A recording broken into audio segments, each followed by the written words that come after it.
affordable real estate investment.com, a property investment guide to creating real estate income for properties priced under $30,000.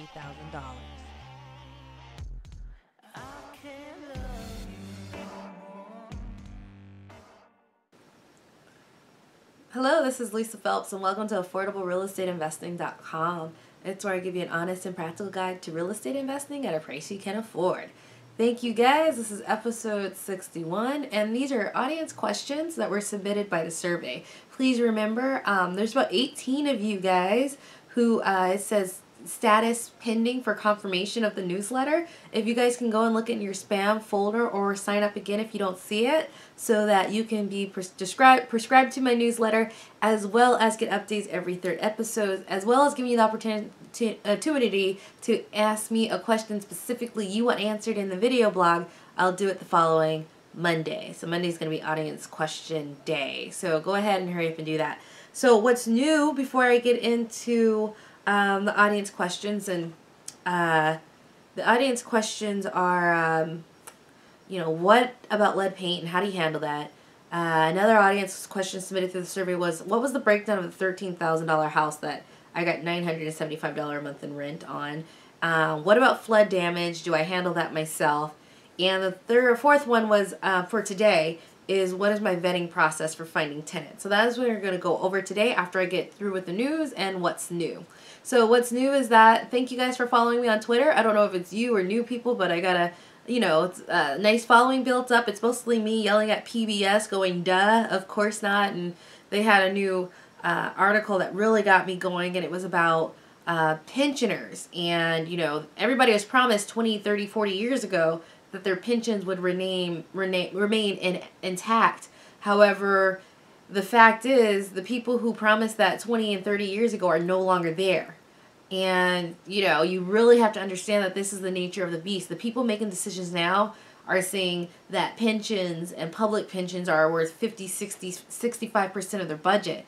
And it's like, we either pay this and sacrifice who's living here now and who's bringing in revenue, or we flip that. So what you're seeing is cuts in pension benefits. And they've been moderate cuts, like you don't get the cost of living increase. But I'm telling you, people, you should be happy with that versus the full cut that's going to come if they go through bankruptcy.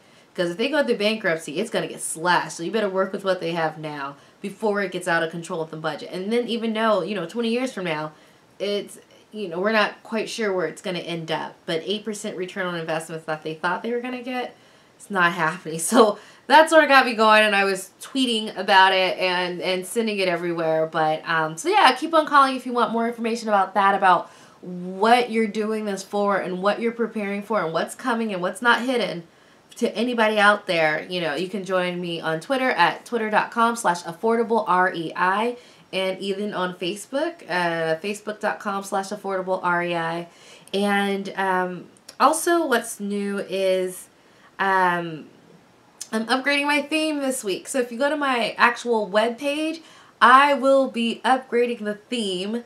I don't have $5,000 to pay for like a super duper graphic designer. I just got a WordPress plug that I thought was good at like showcasing what I'm doing, but I am going to upgrade the theme. I'm going to get an upgraded WordPress theme, so I hope you guys enjoy that. It'll be a little nicer to look at. And catch me on biggerpockets.com. I just did my first one of weekly blog posts that I plan on doing with them. It's a great website. I refer to it often in many of my videos. It's different than what I do in that mine's a video blog and it's a real personal experience, but if you want very statistical type information, it's really good, and stats about real estate investing. And it's a good group of people, and they're very helpful with their knowledge. I find so much, I get so much knowledge from the people over there. It's amazing. And third, you gotta, so what I'm looking for is everybody to give me sign-ins and likes. So I'm just going to break it down to you from the blogger world.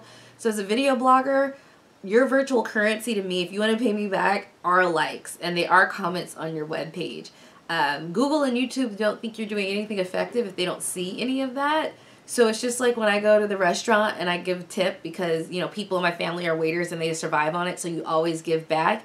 That's how you give back to me. So, and not just my website, you go to any website and you really like the content, you can give back to that blogger by just liking their comment. Like I do it all the time now. It was something I was missing before, but now that I know that that's their virtual currency, I give back. So if you want mine or any other blogger's platform, signing in, making a comment saying yes is extremely beneficial to their entire framework and keeps it so that you keep producing good content. So keep that in mind, and you can sign in and like my blog if you like what I have to hear, what I have to say. So, you know, I'm glad I'm here. I'm getting a lot of feedback from you guys that, you know, the knowledge I'm giving you inspires you to finally start real estate investing in a way that you feel very comfortable with. And I'm very happy for that. I'm glad I can fill that place that just wasn't being met in the market. So keep your questions coming and keep tuning in so I can tell you all the other little secrets that are just so hard to get that can make your real estate investing career so much easier and smoother once you know exactly what's coming. So, so the first question I want to get to that was submitted by the survey that comes with you signing up for the newsletter was, what about lead paint? And I'm going to tell you my experiences with that, and it is different depending on where you live and how new the house is. So one of my properties is a condo built in 2001. I didn't have to worry about lead paint because we know better by then. But there are two properties that were built, one in 1950 and one in 1905. So a 110-year-old house and a 60-year-old house.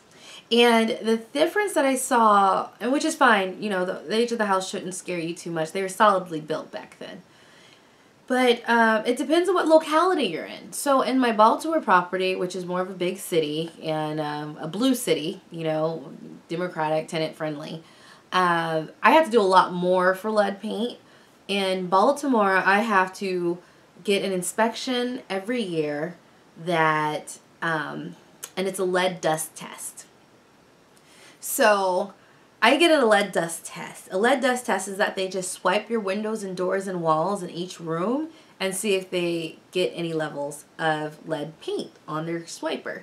And they charge like $10, $15 per swipe. So it adds up to what it costs. And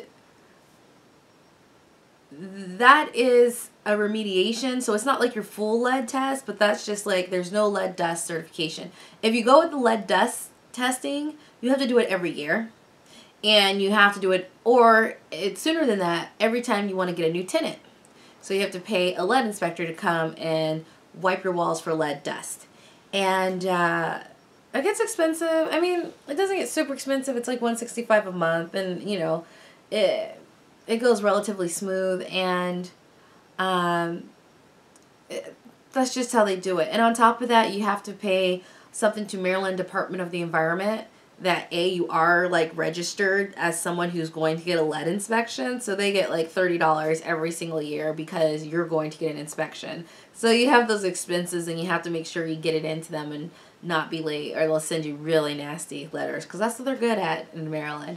So that's what I do as a lead dust inspection. Now, what you can get is a lead-free certification, and that is a higher level of certifying that it is completely lead-free. Now, you don't want to do this unless you do a gut rehab, because if you do a gut rehab and you tear all the drywalls down, it's really easy to be lead-free. You just have to clean the floors.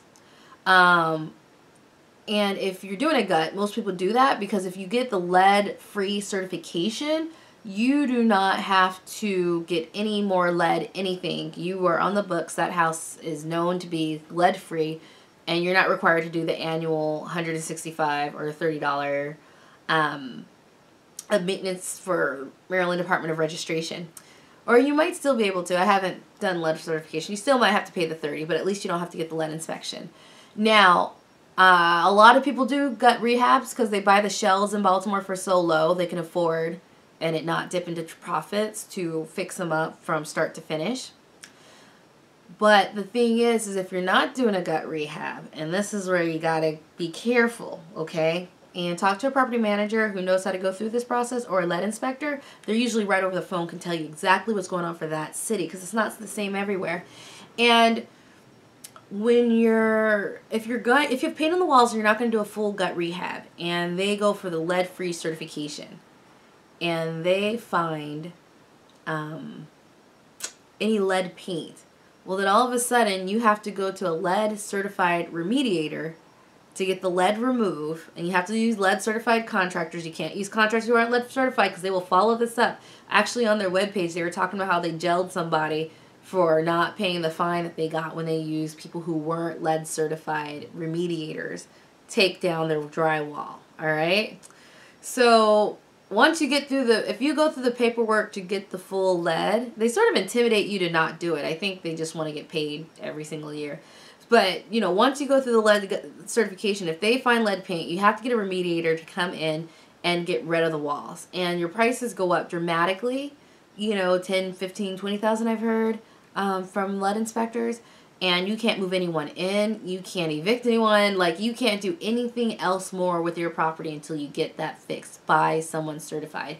And the certified people cost a lot of money. So unless you're doing a gut rehab, a lot of people shy away from that and just do the lead dust test. So it's just something to keep in mind, because once you get started on the path, you have to keep going, and it can get pricey. But, and it's different per locality. I would assume a Philadelphia is more like a Baltimore, but, you know, just another city, you know, Columbus, Ohio is more like a Richmond. So in Richmond, all I have to do is give a disclosure to my tenant saying, this house was built before 1969. The possibility exists that there's lead within the walls. Please do not eat the paint or have your kids eat the paint and remediate any flaking paint. So that's all I have to do in Richmond, which I love. So, which is why I'm probably going to stay down there, or if not that city and it gets tapped out, I'll find another city in Virginia, just because it's not as onerous what you have to do. And so it's honestly a way for people to get money, because, you know, the people in Richmond, do you think they're less safe than the people in Baltimore? No, they're not. They're just fine. They're not going to eat the paint off my walls. But Maryland had turned it into something where they can get money every single year for it and dip into your pockets. Which, you know, and at $30 you can afford it. It just gets annoying with all the notices and reminders that you have to do it. So that's what's about lead paint. So end of the day, it's local. But if it's one of the urban cities that's more tenant friendly, there are a few more lines you have to delve into, and I would talk to either a lead inspector or property manager to find out what the different things in. But I wouldn't be surprised if it was like either lead dust test, but you have to repeat it every year to make sure nothing comes back, which is not, because you paint the walls and you have no flaking paint. So obviously there's not going to be lead, because we don't do that anymore. We have latex based paint. They know it's bad. Or you might have to do the full remediation if that's what you go for. So that takes care of that audience question, and I hope it gave you really a good answer of how to handle this if you're thinking about going into one of these properties and you have to worry about an older property built before 1969. Okay, and what's the breakdown of the 13K house? A lot of people who found my blog from the REI Club, Real Estate Investor Success Story, and, you know, I'm very happy from REI Club for sending traffic my way so they can see my point of view on real estate investing. And about that 13K house, I'll break it down to you. I paid $13,599 in cash. That was my 401k. That was all I had in my 401k. But I was okay with doing that because I didn't believe that long term I can't rely on this for my future. I just can't. And neither, I don't think you guys should either. But so I demolished that. And then when it came to the renovations, there were two things I used. I used my paycheck and I used lines of credit. So I used lines of credit from big box stores, the Lowe's and the Home Depots. I think Home Depot did my floor, and Lowe's, you know, I got a lot of paint and items and materials, and I'd get 6 to 12 months free financing if you get them all in a big group and it's over $300. So I did a lot of that. And also, when I contracted different contractors, I found out just by accident that some offered financing, and I would apply with them and get usually just enough for that one particular project, but then I would pay it off and use it again and again with the other vendors who financed through it. So getting lines of credit that had different financing terms, you know, 6, 12, 18 months was how I did it, as well as my paycheck. So if I couldn't do it with the financing, I couldn't do it. I couldn't find a vendor who financed for this particular job, I would have to just use my paycheck. So that means if I had to save up for a month for 2 different paycheck cycles to save up the amount so I can invest into the property, that just meant I waited 2 months. You know, I had a goal, so I'm like, if this needs to be fixed and it costs this much and I can't do it now, I do what I could do now for like $50 or $30 if I had to scrape paint or do that. So I would do that myself. And then when I got the money, I did that bigger item. So, you know, I would have to, my time would be budgeted, like small things, and expensive things that I could do myself. And then I'd wait for that big thing to come. So I would just have to strategize what order I did them, depending on how long I had to save up money. And again, you know, I have a video on sacrifices you'll need to make if you want to get started on this. You don't have to make these sacrifices, but depending on how much money you make, it'll help, you know. So if you're not making a lot, you have to sacrifice a little bit more than someone who makes double your income. But still, there's a level of keep your expenses down while you're doing this, so you're not, you know, paying an extra $300 on a Land Rover that could go towards fixing up your investment property that'll bring you income, you know. So that's the breakdown. So 401k to buy, lines of credit to do the renovations. And, you know, that changes, you know, each of my different houses, I use different products and different things. But for that one specifically, that's the answer in the breakdown, if that shows or inspires you how you can really do it and get around it. And I had about 20K worth of repairs, so that was both lines of credit and my paycheck over. And that one took a year. The other ones were faster, that over a year. And if you're in a better financial situation, it'll be easier for you, and that's great, you know. And another question I had was, what about flood damage? Do I handle myself? And I want to say that it depends, and this is what it depends on. My property in Baltimore did get water. It didn't flood. It wasn't like a foot high, but every time it rained, there was water in there. So all along the walls, there was mold. And here's what you do. I fixed the water problem, which I'm going to discuss in a later topic so you're not so scared of the possibility. I fixed the water problem so no more water was coming in. Once there's no more water coming in and it's not moist, the mold doesn't flourish. Like, mold needs moisture. Now, I was going to, if I needed to, because I left for 2 weeks and I was going to come back, I was going to get a dehumidifier, which sucks all the water out of the air and have it release into the drain where the washing machine is. But once I fixed all the water leaks, the mold that I did see just sort of dried up, and I used bleach water to clean it up. Now, mold can be very dangerous, okay? I'm not telling you to go in and just breathe the mold and do it yourself. However, keep in mind that not all mold is deadly. Some mold is just mold. You get mold on cheese. But when I did it, I at least made sure, you know, I had my mask on, and I had a nice mask. I used bleach water, but taking away the moisture out of the air, which happened when I fixed the water leakage problem, I mean, it just died. Like, it's not flourishing. It needs a moist environment. You see what I mean? So that took care of a lot of the problems. So I was comfortable seeing what was left over and was drying and dying, and, you know, soap and bleach water to get rid of it. So it's use your best judgment. If you can see that there's mold, but it's in one spot, and you would feel comfortable cleaning it yourself. Now, don't go in and do it, get sick, and blame Lisa. Just because I was willing to do it doesn't mean you're willing to do it. You know, it's, you know, what is your fear mechanism? I was looking at it, and I was like, it doesn't look so bad, I went and did it. But someone who's a mold specialist will be like, you can die if you do that. Clearly, I'm not someone who listens to caution, and I'm still here. So make your best judgment. I don't want you to get sick, you know, but I researched. Like, black mold is like the really bad one. I researched what it looked like. I looked at all the pictures I could see, found out where you could find it in nature. And so I looked and I saw the mold, and I was like, it doesn't look like black mold. It looks like just regular mold you see anywhere. So I made that determination after I did my research. So you do your own research and see if it looks, I mean, there's pictures online about what really dangerous molds look like, or put common dangerous molds found in households and whatnot, and go clean it yourself. And then, and then if you don't see that it matches the description, you make the determination if you're fine for cleaning it or not.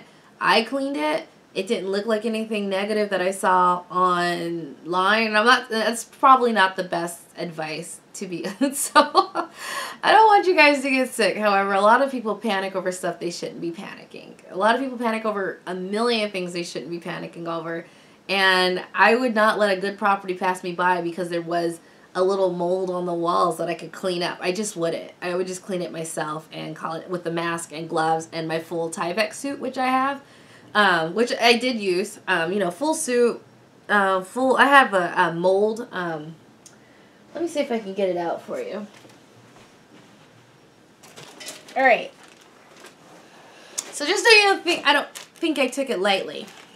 You can go to Home Depot or Lowe's and get the full suit, right? That you throw away. It's $10. All right, full suit. It guards against spores and mold and lead. All right.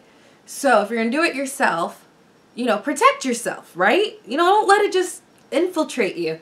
Put your protections in place so that it's not an easy target. It's going on clothes you're gonna throw away. And I purchased this because I was doing the work myself. This is one of those 3M masks. Okay. Replaceable. I've used this in a couple properties when I wasn't sure about the danger of what I was cleaning up. And then I got these for $6 off of Amazon. They're legit. They are the particulate filter. And I got the ones that filter out mold and lead. I think this was $15 at Home Depot, and these were $6 off of Amazon, $20 plus the 10. But because I was cleaning the mold myself, I wanted to be prepared. So I got the Tyvek suit, and I got this and that. Got the goggles, covered my head, so I was really well protected. And I knew mold wouldn't be getting into my lungs because I had a heavy-duty fibrillator with more. This is 2097. And that's particulate filter specifically for lead and mold. I did both. And I cleaned it. So for me, it's worth the $30 to protect myself. Go in there and clean it up with soap and water.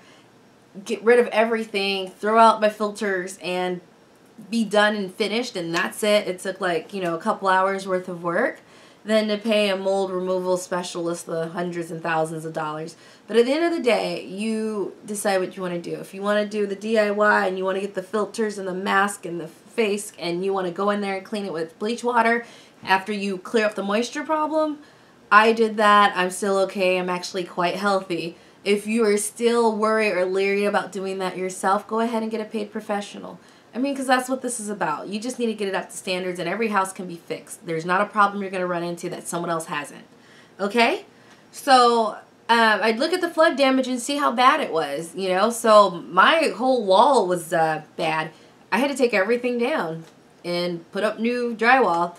Minimal cost for how much I got in rent and how much I paid for it, so I was okay with that cost. It just is what it is. So no, I wouldn't necessarily out of hand.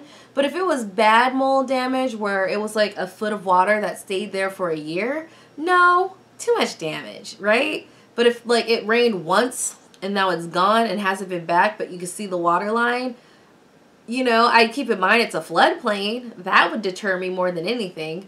But if it's just water leaking through the walls, well, that can be fixed. I had to fix it. It was an expense, but I think total for $3,700. But in real, I bought the house for $13,000, so I had enough leeway to be able to afford that. And that's actually where I got one of the line of credit financing for Value Dry, which is fixed basement leaks. So that's how I handle that. If that helps, gives you a good idea of what you can do or what you're willing to do, that's how I did it and saved money. I do things myself, but I do try to protect myself with the filter. This thing is awesome. And it's also good if there's ever an apocalypse and there's the hantavirus going on. So I have this with me going into the newer houses. I whip it out if I need to, if I'm not sure what's in there and I don't want to breathe it in. And I know I have it filtered down to the super finite level. And it's $30. Do it. Because old houses have you don't know what you're walking into. So I always have it even if I'm just looking. And I'm not quite sure what I'm going to find, I'll just put it on just in case. If I smell something funny, I'll put it on and go into the house. So it's just a good thing to have, especially, and that's how you can protect yourself if you're handling mold or flood damage yourself. And the last question that came in from the survey that was submitted with signing up with the newsletter blog was, what is your vetting process like for finding tenants? And I had someone who was finding tenants.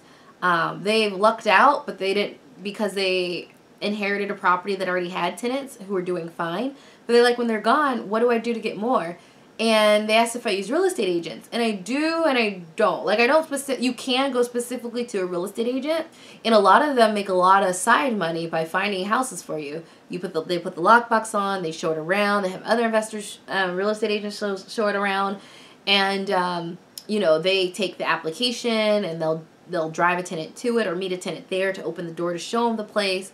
So it's a really big role, and they'll take whatever, half month's rent, full months. It depends on what city you're in. Like in Richmond, it's half months. In Baltimore, it's full months because people charge more up there. And so, yeah, you can use them if you want. And then, 2, I used a property manager. And property managers show the house themselves, but they also use real estate agents. I think they share some of the earnings if, like, it's another agent versus them. But I use property management pretty heavily, and they do the vetting process and take care of everything. However, an RE agent, a lot of them, like I said, makes a lot of money. You know, if the deals aren't coming in, that's what keeps the house payment, the lights on. So they're more than happy to find tenants for you because they're already showing the house. I mean, so showing the house for a renter isn't different than their day-to-day job. So, you know, it's an easy slide in and actually quicker money and quicker turnaround time. So that are 2 things you can do. And also, just understand, if you put like a no trespassing sign and put your phone number up, you will get phone calls from people interested in finding out when the renovations are done to do it yourself. So if you fix it up and put a sign up, they will come. You don't have to worry. It doesn't matter what neighborhood you're in. So thank you very much. I hope I answered your questions in a way you can relate to and use, or if that helps determine what you can or can't do or feel comfortable doing yourself. And you know, I'm glad you guys are here because you know you have to start somewhere, and I'm glad that I can give this to you and that you guys are taking it upon yourself to learn the basics and mechanics of real estate investing. It's going to help you in your future. You need to do this. It's not rational necessarily to think of other people taking care of your future. So if my blogs help you guys get there, I'm glad that you guys are coming here and getting the knowledge you need on a proven investment strategy so it's no BS and you're comfortable doing it. So thank you very much. This is Lisa Phillips with Affordable Real Estate Investing. And it's where I give you an honest and practical guide to real estate investing at a price you can afford. Thank you very much. Everybody get up.